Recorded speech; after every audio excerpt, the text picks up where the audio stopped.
ఓం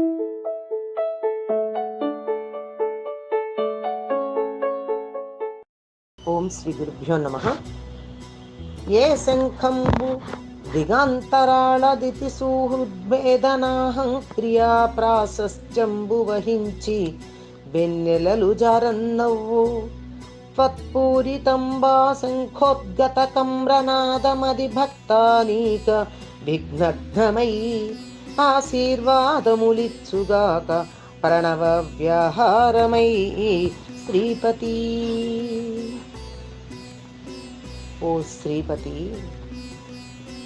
శుభములను ఇచ్చేటటువంటి వాడా, శుభప్రదాత వెంకటేశ్వర, పాపకార్యాలు చేసే రాక్షసుల గుండెలు బద్దలు చేస్తుందనే కీర్తి ప్రతిష్టలున్నా నీవు పూరించే పాంచజన్య శంఖం నుండి వెలువడే అవ్యక్త మనోహరమైన నాదం విఘ్నాలని నశింపచేసేదై ఓంకారనాదమై నీ భక్త బృందానికి ఆశీస్సులను ఇచ్చుగాక.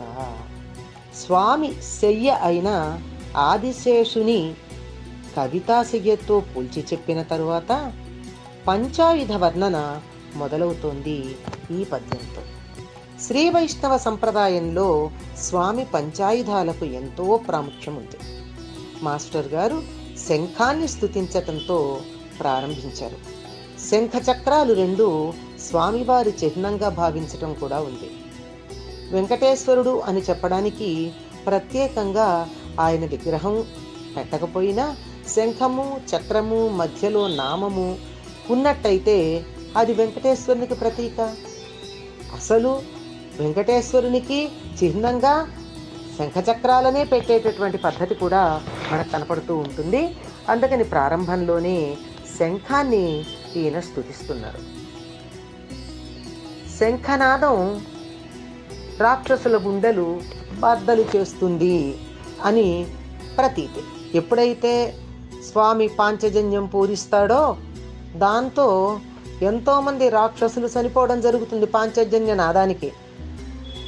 కానీ భక్తులకు మాత్రం అది ఆ విధమైనటువంటి ప్రతికూల ప్రభావాన్ని చూపించదు. ఎందుకు అంటే భగవంతుడికి స్వపర భేదాలు లేవు. మంచి చెడులు, పాపపుణ్యాలు, నువ్వు నేను అనే భేదాలు ఇవన్నీ జీవులకి సంబంధించినవే గాని భగవంతునికి సంబంధించినవి కావు. భగవంతుడి కరుణ వెన్నెలలాగా, సూర్యరశ్మిలాగా అన్నింటిపై అంటే అన్ని జీవులపై సమానంగా ప్రసరిస్తుంది. ఫలితం మాత్రం వారి వారి అర్హతలను బట్టి ఉంటుంది. అదేమిటండి, ప్రసరించేది ఇలా తేడాగా ఎట్లా ఉంటుంది అంటే, వెన్నెల విరహంతో ఉన్న వారికి వేడిగా తోస్తుంది, పైత్యరోగికి తీపి చేదుగా అనిపిస్తుంది. అంతే, తీపి తీపే, వెన్నెల వెన్నెలే ఉపాధి భేదాన్ని బట్టి ఆ ఉపాధి కలిగినటువంటి వారి యొక్క మానసిక స్థితిని బట్టి అది తీపి చేదుగాను వెన్నెల వేడిగాను కనపడుతున్నాయి తప్ప వాటిల్లో తేడా లేదే. పరమాత్మ అనుగ్రహం కూడా అంతే, అందరి మీద సమానంగా ప్రసరిస్తుంది. ఆ ప్రసరించేటటువంటి సమయంలో వారి వారి లక్షణాలను బట్టి, స్థితిగతులను బట్టి ప్రతికూలంగా ప్రభావం చూపిస్తుందా, అనుకూలంగా ప్రభావం చూపిస్తుందా అనేటటువంటి తేడా ఉంటుంది. పాంచజన్యం పూయిస్తే రాక్షసుల గుండెలు బద్దలవడానికి కారణం వారి పాపకృత్యాలు. అంతే కదండి. తప్పు చేసినటువంటి పిల్లలు తల్లి పిలిస్తే కంగారు పడతారు. మామూలుగా కంగారు పడరే, అమ్మ అన్నం తినడానికి రమ్మనే పిలుస్తుంది. కానీ వాళ్ళు కంగారు పడ్డారంటే ఎందుకు పిలిచావు అన్నారంటే ఏదో తల్లికి ఇష్టం లేని పని చేశారు కదా అర్థం. అదేవిధంగా పాంచజన్య శంఖం తప్పు చేసినటువంటి వారికి గుండెలు బద్దలవడానికి కారణమవుతుంది. కారణం వాళ్ళ పాపకృత్యాలు. అదే శంఖనాదం భాగవత బృందానికి ప్రణవనాదంలాగా భాషిస్తుంది.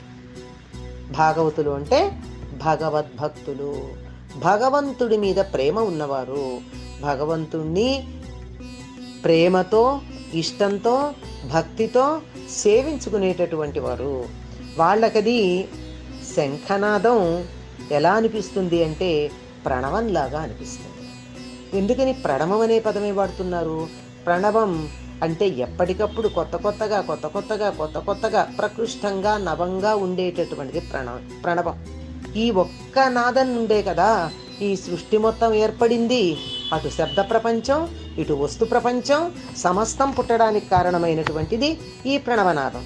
అటువంటి ప్రణవనాదంలాగా అంటే అందులో తాము అనుకున్నటువంటి అన్ని మధురమైనటువంటి పదాలే కాకుండా, మధురమైన భావనలే కాకుండా, మధురమైనటువంటి వస్తు సముదాయం కూడా దానివల్లే వచ్చినటువంటి భావన భక్తులకి ఆ పాంచజన్య స్వరం వినపడగానే అనిపిస్తుంది, భావన కలుగుతుంది. పైగా పాంచజన్యం ధ్వని ఎంత మనోహరంగా ఉన్నా చాలా గాఢంగా ఉంటుంది కదా, తీవ్రంగా ఉంటుంది కదా. ఆ తీవ్రత ఏం చేస్తుంది అంటే భక్తులకు ఉన్నటువంటి విఘ్నాలను పోగు. ఏదైనా సరే మామూలుగా హుమ్ అన్నారనుకోండి, హుమ్ అంటే పిల్లలకి మామూలుగా అయితే కోప్పడిన మాట. కానీ పిల్లలు భయపడ్డప్పుడు నువ్వు భయపడకు నాన్న, నీకు భయం కలిగించిన వాళ్ళని నేను కేకలేస్తాను, ఎవరెక్కడ అని గట్టిగా తల్లి అందనుకోండి భయపడుతున్న పిల్లల దగ్గర. పిల్లవాడికి భయం కలగదే, ఎవరికి కలుగుతుంది? అమ్మ తనని భయపెట్టేటటువంటి వాళ్ళని భయపెడుతోంది అని చెప్పి ధైర్యం కలుగుతుంది.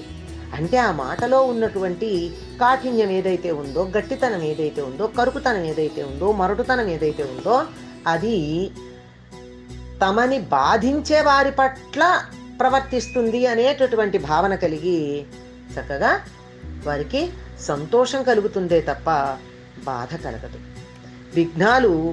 విఘ్నాలకి అది హుమ్ అనేటటువంటి శబ్దం విఘ్నాలని పోగొట్టినట్టుగా, అంటే పిల్లలకి భయపెట్టే వాళ్ళని పోగొట్టినట్టుగా ఓంకారంలో ఉండేటటువంటి ఆ గట్టితనం అన్నది ఉందే అది విఘ్నాలని పోగొడుతుంది. ఎందుకు అంటే భక్తే కారణం. భక్తి ఉన్నటువంటి చోట ఏదైనా సత్పరిణామాలనే తీసుకొస్తుంది తప్ప దుష్ఫలితాలు ఉండవు. ఎందుకంటే మనం ప్రేమిస్తే చెడు పదార్థాలు, మనకి బాధ కలిగించేటటువంటి వస్తువులు కూడా మనకు ఉపయోగపడతాయండి. సృష్టిలో ఏదైనా మనకి చేతనైతే ప్రతిదాన్ని కూడా మనం ఉపయోగించుకోవచ్చని కదా చెప్తారు. విషం ఉంది, గరళం, అజాగ్రత్తగా ఉంటే ప్రాణం తీస్తుంది. ఆయుర్వేద వైద్యుడి చేతిలో పెడితే ప్రాణాలని పోస్తుంది. విషమే అంత శక్తి కలిగిందైతే ప్రాణాలు తీసేటటువంటిది ఎవరి చేతిలో పడితే? ఒక వైద్యుడి చేతిలో పడినప్పుడు, అసలు భవరోగ వైద్యుడి చేతిలో పడ్డప్పుడు ఏదైనా మనకు ఉపకారకంగా ఉంటుందే తప్ప అపకారం చేసేది ఎట్లా అవుతుంది? ఇది ఎందుకు భయపెట్టదు అంటే నిజమైన భక్తుడు పాపాలు చేయడు. పాపాలు చేయడానికి భయపడేటటువంటి వాడు మాత్రమే భగవంతుడికి నిజమైన భక్తుడు అవుతాడు. అదే కదా ఆత్మబోధలో శంకరాచార్యులు మొదటి శ్లోకంలో చెప్పేది. ఏమంటారు? పాపక్షయం చేసుకున్న తరువాత ఆత్మబోధ ఎవరికి చేయడానికి అధికారం ఉంది, ఎవరు ఆత్మబోధ వినడానికి అధికారం ఉంది అని చెప్పేటప్పుడు చెప్పినటువంటి మాట. కనుక చేసిన పాపాలు ఏమన్నా ఉంటే పోగొట్టుకోవడం, అసలు పాపాలు చేయకుండానే ఉండడం. ఎందుకు చేయడండి భక్తుడు పాపాలు అంటే? సమస్తంలో భగవంతుడిని చూస్తాడు కనుక ఎవరికి హాని కలిగించినా అది భగవంతుడి పట్ల అపచారమే అనేటటువంటి భావన ఉంటుంది కనుక, అయ్యో బాబోయ్, ఓ కుక్కను కొడితే అందులో కూడా దేవుడు ఉన్నాడు కదా, నేను భగవంతుడిని కొట్టే పని ఎందుకు చేస్తాను అని చెప్పి తనని తాను అదుపులో ఉంచుకుంటాడు. అందువల్ల పాపాలు చేయడం అన్నది ఉండదు. సర్వ సృష్టిలో భగవంతుడినే చూస్తాడు కనుక పాపరహితుడి ఉండి అతడికి అంతా శుభప్రదంగానే కనపడుతుంది తప్ప దేనికి భయపడేటటువంటి అగత్యం ఉండదు. సాధారణంగా చిన్నపిల్లల్ని పాములు కాటేయవు అని చెప్తారు. కారణం ఏమిటంటే పిల్లలు వాటిని చూసి భయపడరు. వాళ్ళ కళ్ళల్లో భయం ఉండదేమో, పాముకు భయం కలగదు. పాముకు భయం కలగదేమో, అది కాటేసే పని చేయదు. మనం భయపడితే మన భయం దాని కళ్ళల్లో ప్రతిఫలించి ఆ భయాన్ని అధిగమించటానికి అది కాటేయడం లాంటి పనులు చేస్తుంది. అసలు భయానికి కారణం అపరాధ భావన. ఏదైనా తప్పు చేస్తే కదా భయపడతాం, లేకపోతే భయం దేనికండి? చెప్తారు భయానికి రెండే కారణాలు అంటారు మనస్తత్వ శాస్త్రవేత్తలు కానీ మన వేదాంత శాస్త్రం కానీ చెప్పేది. ఒకటేమిటంటే కావాలనుకున్నది రాకుండా పోతుందేమో, అంటే నా దగ్గర లేనిది రాదేమో, ఉన్నది పోతుందేమో అని భయం అంట. ఈ రెండూ లేకపోతే భయం ఎందుకుంటాయి? పైగా దానికి రకరకాల రూపాలు మారుతూ ఉంటాయి. నేను తప్పు చేస్తే తప్పు బయటపడుతుందేమో, అబద్ధం ఆడితే బయటపడుతుందేమో, దొంగతనం చేస్తే బయటపడుతుందేమో అన్నటువంటి ఒక భావన, అపరాధ భావన ఏదైతే ఉందో అది భయానికి కారణం అవుతుంది. కనుక అపరాధాలే చేయనటువంటి వాళ్ళకి, తప్పులు చేయనటువంటి వాళ్ళకి భయపడేటటువంటి అవకాశం లేదు. అన్నీ భగవదర్పితంగా చేసేవారికి దేనికి భయపడాలండి? ఇంట్లో వంట చేస్తే దేవుడికి నివేదన చేయడానికి చేస్తున్నాను అనుకుంటారు. గుమ్మంలో ఎవరైనా వచ్చి వాళ్ళకి దానం చేస్తే కృష్ణార్పణం అని కృష్ణుడికి ఇచ్చామనుకుంటున్నారు. ఇంకెవరికన్నా ఏదన్నా సహాయం చేస్తే భగవత్ సేవగా చేస్తున్నారు. ఇక దేనికి భయపడతారు? భయపడేటటువంటి అవకాశం ఉండదు కదా. అందుకని శంఖధ్వని రాక్షసుల గుండెలు బద్దలు చేస్తే భక్తులకి మనోహరంగా ఉంటుంది. ఆయన శంఖం ఊదాడు అంటే ఎంత ఆనందంగా ఉంటుందో చెప్పలేం. అందులో ఉన్న కాఠిన్యమా దాన్ని ఏం అనలేం కదా, ఉండే ఉంటుంది. ఆ ఉన్నది కాస్త విఘ్నాలని బద్దలు చేసి ప్రణవనాథంలాగా, అంటే ఎప్పటికప్పుడు కొత్త కొత్త భావాలతో భాషిస్తూ ఉంటుంది. ప్రణవం సమస్త సృష్టికి మూలమైన ఒకే ఒక ధ్వని కదా, ఎప్పటికప్పుడు కొత్తగా ప్రకాశించేది కదా. సృష్టి రహస్యాన్నంతా తనలో ఇముడ్చుకున్న పరబ్రహ్మ స్వరూపము ఓం. ఓం ఇతేకాక్షరం బ్రహ్మ అని చెప్తాం దేనికన్నా ముందు.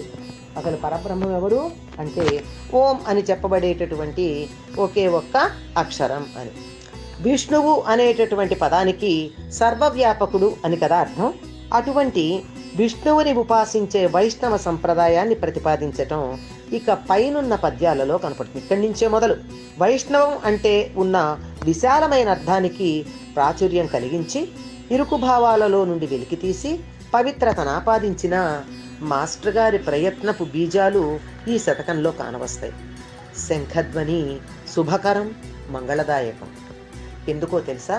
శంఖంలో నుండి గాలిని పూరించి బయటకు వదిలితే పూరించబడినటువంటి గాలి వంకరులు తిరిగి ఎన్నో వంపులు తిరిగంటే ఇలా వెళ్ళి అటు గోడకి తగిలి అట్నుంచి బయటకు వచ్చి మొత్తాన్ని కొన్ని వంపులు తిరిగి బయటకు వస్తుంది.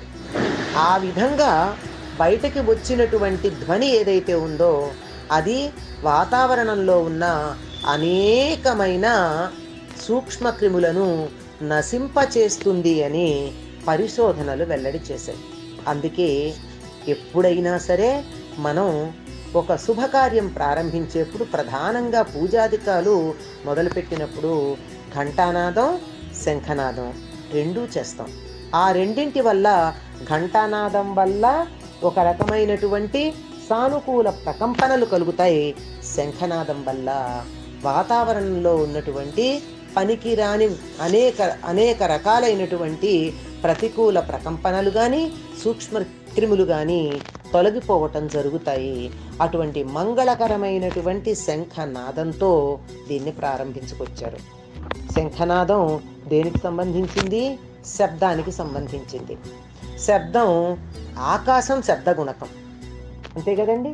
ఆకాశం నుంచి ఉద్భవించింది. ఈ సృష్టికి మొత్తం అంతా ఎక్కడి నుంచి మొదలైంది? ఆకాశం నుంచి వచ్చింది. అదే కదని చెప్తారు. ఆకాశాద్ వాయు వాయోరగ్ని అగ్నేరాపహద్య పృథివీ పృథివ్యా ఓషధయః ఓషధీభ్యో అన్నం అన్నాత్ పురుషః. ఇది కదా మనకి సృష్టి క్రమాన్ని గురించి ఉపనిషత్తు చెప్పినటువంటి మాట. కనుక ఈ సృష్టి సమస్తంలో వ్యాపించి ఉన్నటువంటి విష్ణు తత్వాన్ని మనం తెలుసుకోవాలంటే సర్వవ్యాపకమైనటువంటి ఆకాశతత్వం అర్థం చేసుకోవాలి. ఆకాశతత్వాన్ని ఎక్కడ అర్థం చేసుకుంటామండి? మనం ఆకాశం దాకా వెళ్ళగలమా? వెళ్ళలేం కదా. అందుకని ఆకాశానికి ఆకాశ సంబంధమైనటువంటిది ఏదయ్యా అంటే వాక్కు గనక, ఆ శబ్దం గనక ఆ శబ్దంతో ప్రారంభించారు. పరమ మంగళకరముగా శుభకరముగా విష్ణు తత్వ ప్రతిపాదన ఇక నుండి రాబోయే పద్యాలలో మనకి కనపడుతుంది. అటువంటి సర్వవ్యాపకమైన విష్ణువు యొక్క తత్వాన్ని ప్రతిపాదించబోతూ ఉన్నటువంటి మాస్టర్ గారి పాదపద్మాలకు నమస్కారం చేస్తూ యకిరాలకులాంబోధి విధుమానందరూపిణం అనంతార్యతనూజాతం కృష్ణం వందే జగద్గురుం. శ్రీకృష్ణమాచార్యమనంతపుత్రం సత్సాధుమిత్రం కరుణార్ద్రనేత్రం గురుం గురూణాం పితరం పితॄణాం అనన్యశేషः శరణం ప్రపద్యే. అనన్యశేషः శరణం ప్రపద్యే. అనన్యశేషः శరణం ప్రపద్యే. స్వస్తి.